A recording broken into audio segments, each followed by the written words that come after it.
അമേരിക്കയുടെ തെക്ക് ഭാഗത്തുള്ള മിയാമി നഗരത്തിൽ നിന്ന് വെറും 2 മണിക്കൂർ വിമാനത്തിലിരുന്നാൽ ജമൈക്കയിൽ എത്തിച്ചേരാൻ പറ്റും. കേരളത്തിന്റെ 4 ഭാഗം മാത്രം വലിപ്പമുള്ള ഈ ദ്വീപ് രാജ്യത്തിൽ 26 ലക്ഷം ജനങ്ങൾ താമസിക്കുന്നു.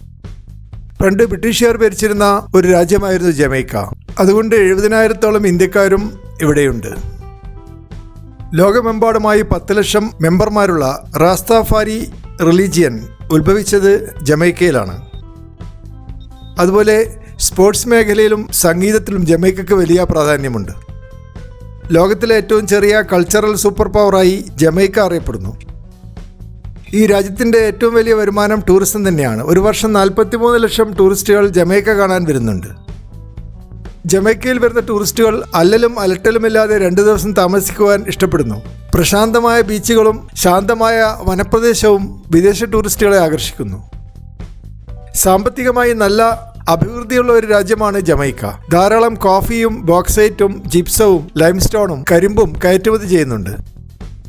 നല്ല ചൂടുള്ള കാലാവസ്ഥയാണ് ഈ രാജ്യത്തിൽ. അതുകൊണ്ട് കൊല്ലം മുഴുവൻ ടൂറിസ്റ്റുകൾ വരുന്നുണ്ട്. ബ്രിട്ടീഷുകാർ ഭരിച്ച ഒരു രാജ്യമായതുകൊണ്ട് ഇവിടെ 250 മൈൽ റെയിൽവേ ലൈൻ ഉണ്ടാക്കിയിട്ടുണ്ട്. നല്ല വെള്ളച്ചാട്ടങ്ങളും ഇവിടെയുണ്ട്.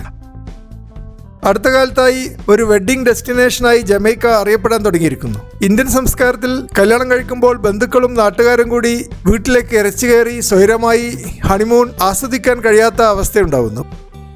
പക്ഷേ അമേരിക്കൻ സംസ്കാരത്തിൽ കല്യാണം കഴിക്കുക എന്ന് പറഞ്ഞാൽ വരനും വധുവും മാത്രം ഉൾപ്പെടുന്ന ഒരു പരിപാടിയാണ്. അതുകൊണ്ട് വീട്ടിൽ വെച്ചോ സ്വന്തം നാട്ടിൽ വെച്ചോ കല്യാണം കഴിക്കാൻ അമേരിക്കക്കാർക്ക് വലിയ താല്പര്യമില്ല.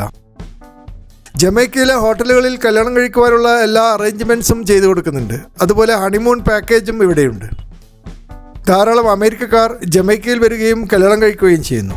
കല്യാണത്തിന് അച്ഛനെയും അമ്മയെയും ബന്ധുക്കളെയും ക്ഷണിക്കുന്ന രീതി അമേരിക്കയിലില്ല. കല്യാണം കഴിഞ്ഞ ശേഷം അവരെ അറിയിക്കുകയാണ് ചെയ്യുക.